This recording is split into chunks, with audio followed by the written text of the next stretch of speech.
This is Marriage on the Half Shell, Raw and Exposed. Well, we're back, at least for now. What?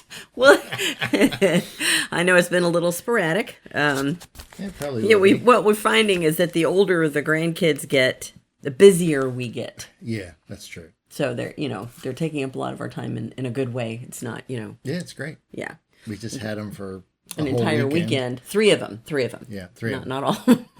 I'm sure that's coming. That was fun. It was. I mean, they did great, and we had a good time. And as far as we know, we didn't inflict any trauma on them. I don't think we did. There's a running joke we have with them now that you have magic hands. Uh-huh. And I tell them that because they think you can fix anything. Uh-huh. Of course, there's a double meaning in there for me, but, they don't need to know about that yet. Not yet. But... Although Wilder's starting to give us the side eye, so I don't know, He doesn't know anything. Nah, but, when he figures it out, it's going to be very funny. At least to me. It won't be funny to his mom, but, Probably not.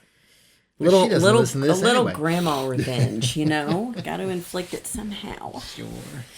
All right. What are you talking about? So what are we talking about? Well, the reason we titled this The Green-Eyed Monster, if you are Gen X or older, you know that's kind of an old school phrase that means jealousy. Yeah. Yep. Green-eyed jealousy, right? I'm not referring to myself, even though I have the green eyes. And I know I can be a monster sometimes. Depends on the context. No, sure. Okay. Again, like with magic hands, it depends on the context. Yes. Okay. Exactly. All right. So, it's just something that I'd been rolling around in my head. I have found myself on the receiving end of it, which puzzles me greatly. I never thought that I would be the type of woman that other women would be jealous of necessarily. I'm probably pulling about a 4 or a 5 on the 10, the scale, What? right? I'm not supermodel gorgeous. I'm not, right? Okay. So, there are very few people who are. Right. But, I know okay. that. But see, I see us as leading pretty average lives, even though in some ways, I guess our marriage is above average. I would say our marriage is, but given the state of marriage. Sure. But we lead pretty normal lives. Yeah. Right? So we're empty nesters. You still work. Retirement is off in the distance somewhere. I'm working part-time. Just doing grandma things otherwise. And, you and I are maintaining our marriage. There's nothing outrageous or, crazy about our relationship or the way we live. Right. I mean, so this is why Yeah. other women being jealous of me, it was like, first it puzzled me. I was like, never thought I'd be in that position when I was 20 years old. That Either other one of people us, would be. but Yeah, okay, right. Yeah, that's true. Right. But then it kind of switched somewhere to, it was starting to make me mad.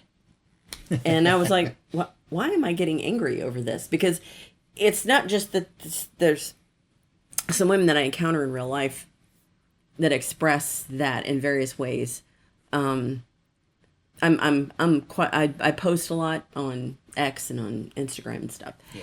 And I will get the nastiest feedback. And I'm going, why are you coping like that? That's kind of awful. What is, did that happen to you? Why are you getting so angry at me for expressing affection for my husband or my children? Why are you doing that? I don't know. I think, oftentimes I think it is that person has either seen it or experienced it themselves. And whenever you're walking through your life and you experience things, we've talked about this before, you come to think of that as normal, right? Yeah, You normalize it in your own head.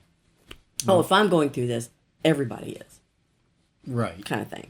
And you're talking about they're going through, what, a not so good marriage? Yeah, a not so good marriage. It could be adultery. It could be just a lack of affection in their relationship. I've also, people have accused both of us of doing horrible things. And I'm going, Where is this coming from? Well, there's I always don't- somebody out there willing to trash you. Oh, sure. But the question is, why? Why do you jump to that immediately? To the most negative, horrible thing? We You know. train ourselves to be negative. Sure.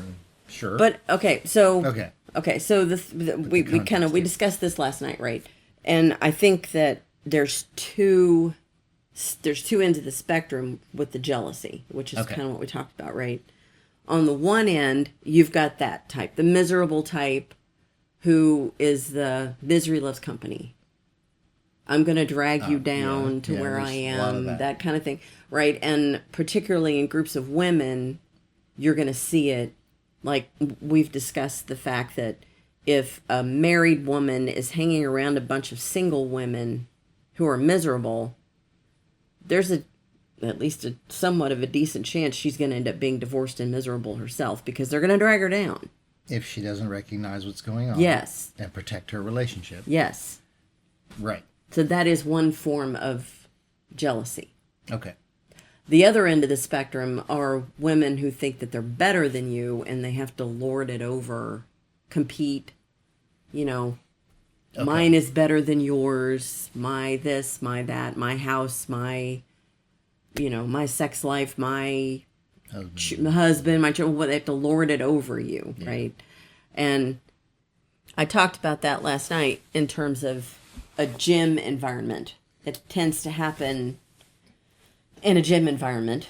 You're going to encounter people who are just getting started, and you've been at it for a long time, and they're jealous because they're not where you are.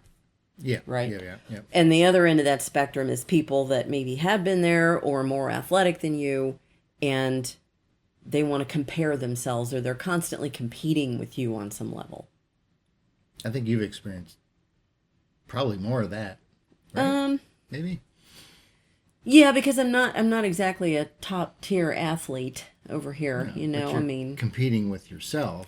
and that's the only person I ever really Yeah. compete with. Obviously I've done competitions. Sure, but but mentally, yes, you always compete. You compete with yourself. How can I be better yeah. today than I was yesterday? Well, that mindset has even shifted for me in the last 6 months because I'm getting older. So it's like, what do I want to do now? Where am I moving? We're not too sure about the powerlifting competing thing right now because it's expensive. Sure. Basically. But what am I chasing now? Well, I'm chasing keeping my hormones in check, trying to keep myself in shape, chasing my grandchildren, us being able to travel and do things. Yeah. That kind of thing as we get older, and for us to maintain our health, brain health, body health, everything. Sure. So because that is the shift that I'm going through now, I'm just trying to get in there and move. Yeah. And that's kind of my goal now. So beside the point. That's okay. Well, just, some people can be jealous of the fact they're competing with you because they need to make themselves feel better. That's what you're getting. Yes. Yeah. Yes. On one end of the spectrum, on one end of the spectrum, they're doing that. Yeah, because even though they're probably better than you physically, maybe they're half your age or whatever, and they lifted more and all that. Sure. And so, they're obviously better than you. Yeah. But if they're jealous of your contentment with what you're doing, it's something they lack inside themselves mentally, I think, that causes them to even feel that way. Yeah. And they don't need to compare themselves against you. Well, what's the saying? Comparison is the thief of joy. Sure. That's, But if you have no joy, then you're going to compare, which takes away more joy. But, I tell the ladies I coach the same thing. I've got, anywhere from 3 to half a dozen women that I coach 4 days a week, and they are all in very different places. Sure. Yeah. A, age-wise. B, where they are physically. And C, why are they there? They all have different reasons, right? That's For true. being there. So what I do is try to pinpoint why are you here, and then encourage them to continue down that path. Not, you should be competing. I have said that to a couple of them because I think that they could. Uh-huh. But for the most part, I'm just there to tell them to press on. Sure. You know, you're making yourself better day by day if you show up and work out 3 to 4 days a week. Yeah. That's just a fact. Okay. Okay. So, but like I said, I was starting to experience this outside of the gym, and like I said, it puzzled me, and then it made me mad. Now I was like, okay, why is this making me mad? Yeah. Why is it? I think the reason it made me mad is there's nothing complicated. There's people who attack me or say things, like, I wish I had what you have. What I have is not that difficult. Yeah. It's some discipline, it's some daily stuff, right? But I'm not so strict and disciplined with myself that I don't enjoy myself. Yeah. And it's very simple things that you and I do. There's just a pattern that we follow, right? Right. And so when you act like you're jealous of me, I want to look at you and go, what's wrong with you? There's nothing I'm doing that you can't be doing yourself. Nothing. That's true. That's true. It makes me mad to see people not, like, at least live up to the minimum potential. Oh, Not even your full potential, but if you're not even trying to live up to the minimum potential, I'm going to get mad at you. Yeah. Well, I find that people who are bitter or angry at the world or resentful, so in this case jealous, tend to not try to live up to the minimum.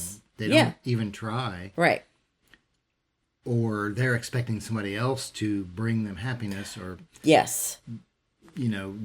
Somebody else, he's got to move first. Yeah. Or she's got to change this first Yeah. before I'm going to change Right. anything. And Right. we've talked about this. Yeah.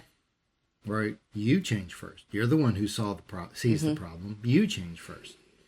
And if you're angry, bitter, jealous, resentful toward your spouse or anybody, right?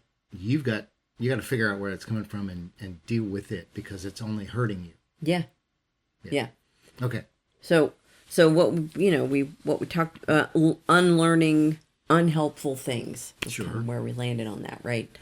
And obviously you can't go from 0 to 100. Like, on Monday, I'm not eating any more sugar and I'm going to give up soda. Lofty goal. Sure. I hope you could get there, but the better thing to do would be to give up one thing at a time, and then it snowballs. That's kind of what we talked about, right? So, if you're jealous of me, just do that. Just do one thing. Do one thing, and then it will lead to another thing, right?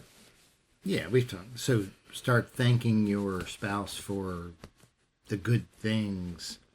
Well, first you have to be willing to notice the good things. Okay, if that's the next step, start noticing. Force yourself to notice the good things. Yeah. And if you see a bad thing, you have to force yourself to ignore it. Yeah, if for a it's not while. that big of a deal, then let it go. Yeah. Sometimes even if it is, but I'm not, obviously, I'm not talking about abusive stuff or any of that. Yeah. But like, if it's like they didn't load the dishwasher right, that's always seems to be the example that Sure. I hear. Or they didn't they didn't fold the towels right, or they didn't do the laundry right, but they did it. Yeah. Instead of complaining, which is stupid, because you're teaching them to not do the thing that helps you. Right. Right? So instead of complaining, you thank them. Don't correct. Thank them. And I'm just trying to bring the example of small steps. And if you just if you do nothing else, you start thanking your spouse for stuff, Yeah. right? You are reinforcing the fact that they did something good, even if it wasn't the way you wanted it. They did it. Yeah. And you're reinforcing that, so they're going to do it more.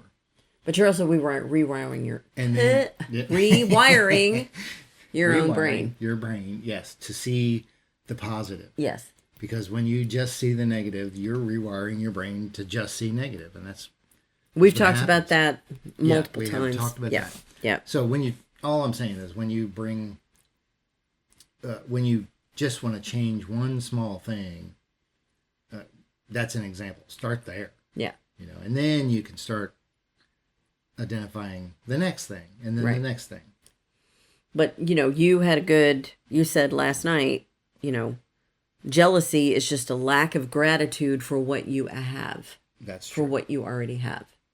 Yeah. So you are looking outside of yourself to justify your own misery, and you're not looking to your own home and looking around for positive things to be actually grateful for. Yeah. Yep. Yep. So, and this is how it happens. This is how miserable people end up on the internet going, I bet he's cheating on you. Yeah. You can't be that happy. You're lying for the internet. You're actually miserable. And I'm going, I'm not the one who's lying on the internet right now. Yeah. That would be you. So, and, we also discussed this, we've been having this kind of ongoing discussion. We did a podcast a while ago on unconditional love, and it doesn't exist for me. It's not a thing. We have a semantic disagreement. We have a semantic disagreement, but we're on the same page about. Okay. When you get the semantics straight, we're on the same page. Right. But if you look at the biblical definition of love, it is not a feeling, it is not the tingles, and it's not something that you just receive. Right. It's Right. not any of that. 1 Corinthians 13 is something that gets read at every single wedding. Whether you're a Christian or not, they read those verses. Right? Often, yeah. But if you actually listen to them, it is commanding you to do things, Yes. not saying, I must receive these things. Right. Or you need to do this, or you don't love me. Or, I have my own, because I've listened to pop music my entire life, I have my own definition of love. It's ridiculous. So, are you doing things in your own life to make yourself more of a lovable person? Yeah. Are you walking out those principles outlined in 1 Corinthians 13 to make yourself a more lovable person? Yeah. If that's you're true. not, guess what? You're going to be miserable, and then you're going to get jealous of other people who are actually doing that. Yeah. So it's they're doing it and you're not. Yeah. Because you think it's a feeling. Or it Yes. just happens. Or, Yeah. marriage. It's you just think chemicals marriage is or, easy. And it is chemicals in the beginning. Sure. But that's not love. That's just not attachment. love. It's just getting you attached, as it should, Yeah. to your spouse. And once you get past that, we've talked about that. Yeah. The chemicals, and Right. once they wane, the others pick up. But if if you think love is, I feel this way, and then that feeling goes away, then you're going to think, I'm just not I don't love him anymore, or I don't love her anymore. Or, Yeah, but you're making a choice. well, yeah, you're mentally choosing to believe that love is what you felt, Yes. rather than what you do. Yes. That's what I'm And saying. You probably haven't been working on building your attachment and your love and your, doing the habits of love. Yeah. You haven't been doing that. You've just kind of been riding the wave of dopamine, which goes away after a while. Yeah. And when it goes away, you need a fix. that's not the way to live. We all know what that means. Yeah, Yeah, exactly. Anyway. So I'm trying to think. So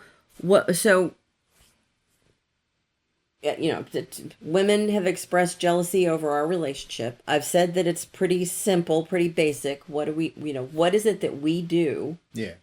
that other people could just imitate very, very easily? Okay. And we've got 50 episodes of a podcast now, or 50 plus. Plus, yeah. Something like that. And we've talked about these things multiple times. Right. So what do we do? Well, we both have a pretty relatively healthy diet, right? Yep. We still enjoy good food. We went out last night and cheated, both of us, Sure. Not on each other, with food. Cheated with food. We cheated with food. But we had a nice time last night. We were on a date. Yeah. So we just both decided that we were going to have some food that we don't normally eat, right? Yeah. But okay. during the week, we eat Healthy. very healthy for the most part. And it's, again, that's not that complicated. True.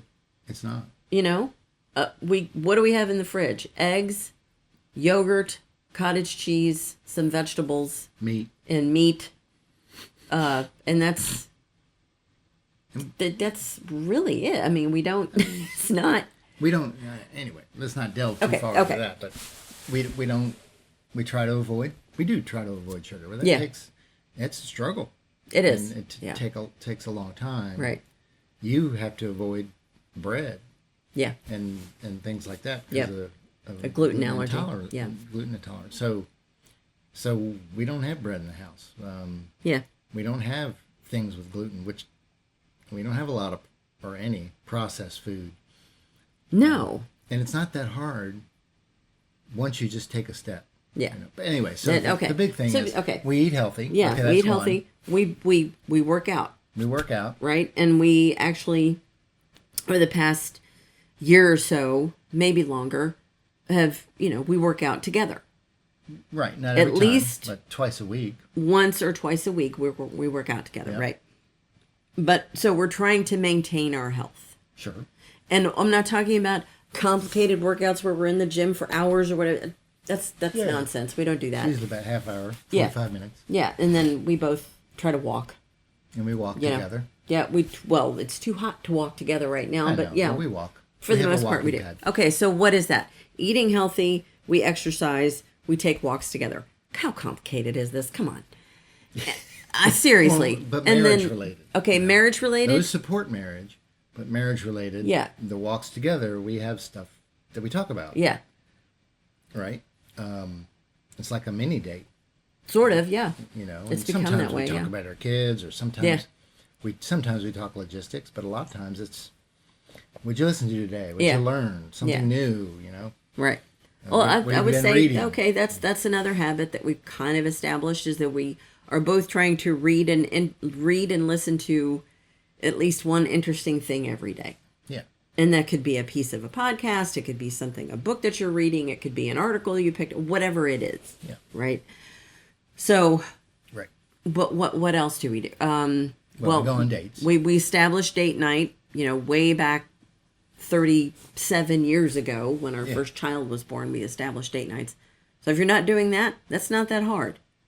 True. It's really, unless you've got little bitty kids, and even then, stay-at-home dates are still a thing. Yeah, we still do that. We do those now. Oh, we do those now because COVID forced us to, and then we discovered that sometimes we just don't like people, and we just want to stay home and eat our own food. We can make better food than a lot of times we can make better food. But we go to bed at the same time. We get up at the same time. Health and all that stuff. Yeah, but these are also marital habits, right? Yeah. We talk about money. We talk about budget. Yeah. We agree, but we also budget for things to do. So we go away. And yes. We went to Maryland for a wedding, but we did other things. And, yeah. We keep going. Go ahead. No. My mind's blank. Go. It'll come back to me.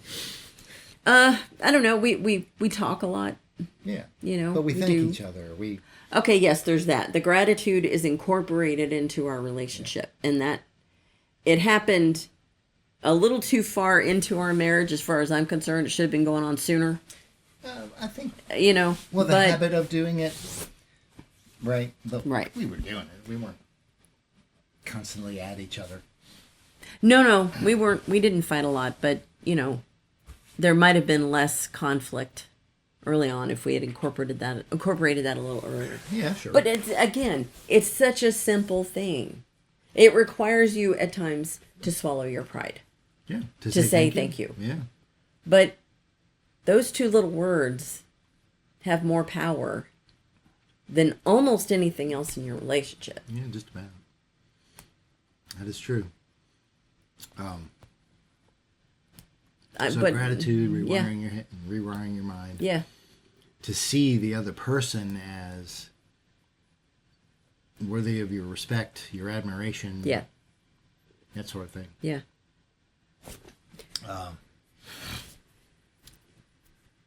So I don't know what else are the simple, basic things that we do.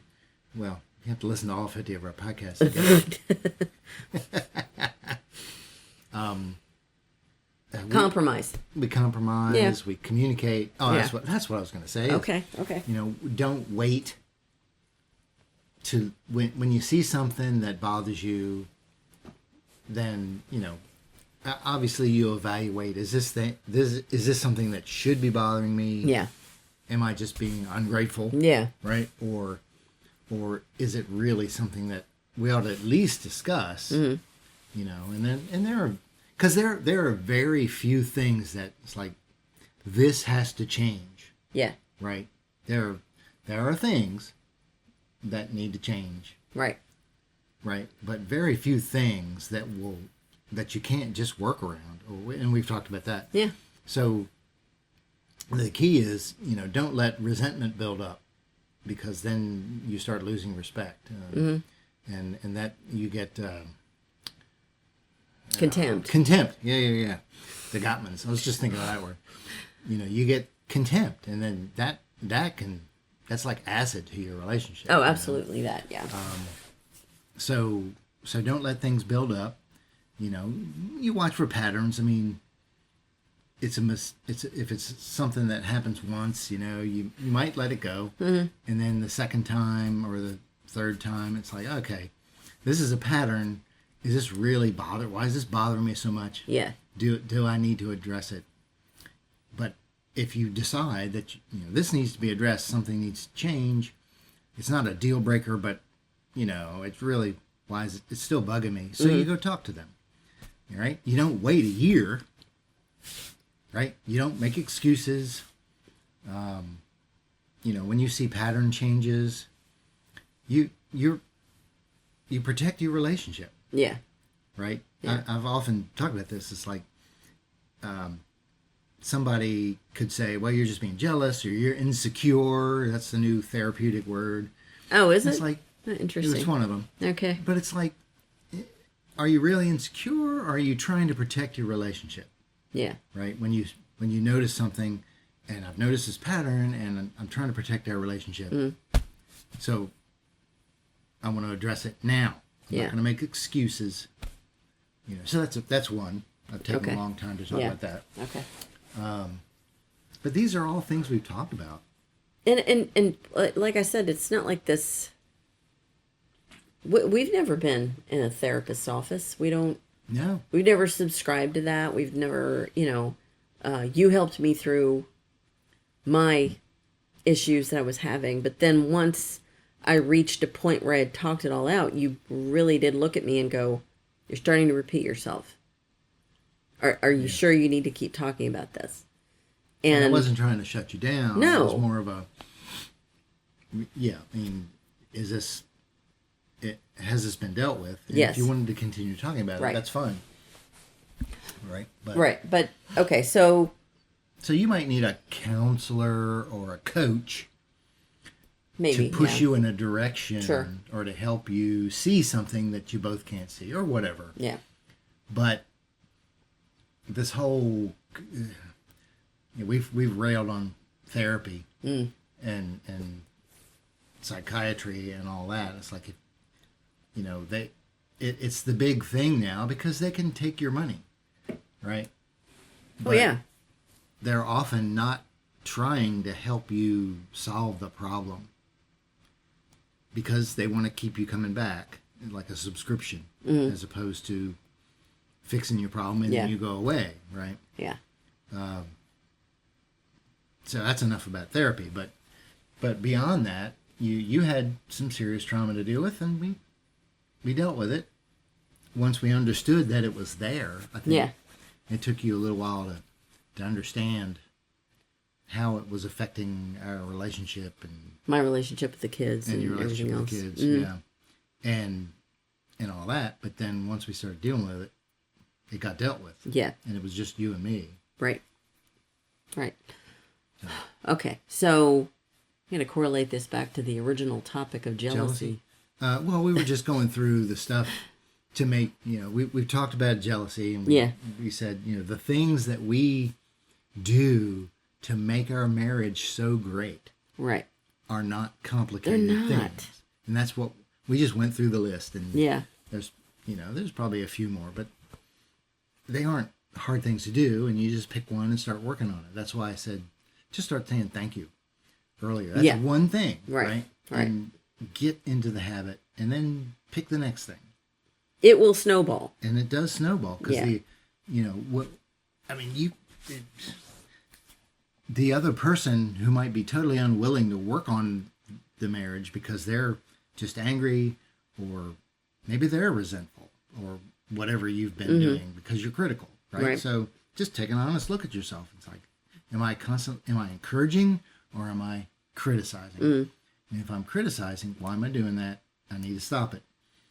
And you do that and switch over to saying thank you and encouragement. That might be all it takes. Yeah, we've read stories. To fix everything because the other person suddenly realizes you're not being critical. I don't feel beat down anymore. Yes. I feel like you really do care for me. Right. I really do want to do good things for you. Yeah. But I can't do that if you're just going to criticize everything I do. Right. Yeah. Man, how many marriages would be fixed? If it was just those simple things. I think most of them. Yeah. And I understand a lot of us, given the past 30, 40 years of marriage and divorce rates and how people didn't know how to have a good fight. And we have a podcast about that too, how to fight. Yeah. Because you're going to fight and it's not a bad thing. So anyway, given the past 30, 40 years, I can see a lot of us have grown up.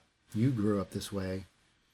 And I know some friends of mine in high school grew up this way, where their parents were divorced or parents really didn't stay together but didn't like each other. And there was trauma, right? And so, you got to deal with it. Yeah. You got to work through it and say, what's normal, what's not normal. Yeah. Right? And if you're both in the same situation, then maybe you go to somebody whose parents didn't get divorced. And you say, what's normal? Right? Yeah. And that's kind of what you had to understand when I kept saying, that's not normal. the way your mom treated you or this or that. Yeah. It's like, that's not normal. Yeah. Right? I mean, parents make mistakes, but I'm talking about some of the stuff that you told me about. I'm going, oh my gosh. It was crazy. Yeah, it was a little bit. Anyway. A little bit. So I think we've covered the jealousy thing. And then I mean, gone through the list of, here, change these things. Yeah. It's just a matter of, I think maybe this is just my way of working through why was I so puzzled by this? And then why did it make me angry? Yeah. And I think the reason it makes me angry is that there's absolutely no reason for anyone to be jealous of me because there's nothing I'm doing that's that complex or complicated. Right. Right. And we have a great marriage. Right. Right. And Absolutely. So get your ish together. I'm not going to say that word, but there's no reason that unless there is legitimate abuse of some kind. Yeah, real abuse, not real abuse, or what everybody calls abuse today. Some kind of adulterous psychopath that you've married or whatever. You have no reason to be jealous of me. Yeah. You really don't. Yeah. There's nothing I'm doing that you can't do. Nothing. That's true. I think so many people, as I said, can have just as good of a marriage with the things that we've talked about. Yeah. Right. Yeah. So, well, we thought this might be a shorter one today, and that's fine. It's okay. So I guess we've covered it all. I think so. All right. Stop being jealous of me. Go out and work on yourself. There's the message. Don't be jealous of us. Yeah, don't. Okay. This is Marriage on the Half Shell, Raw and Exposed.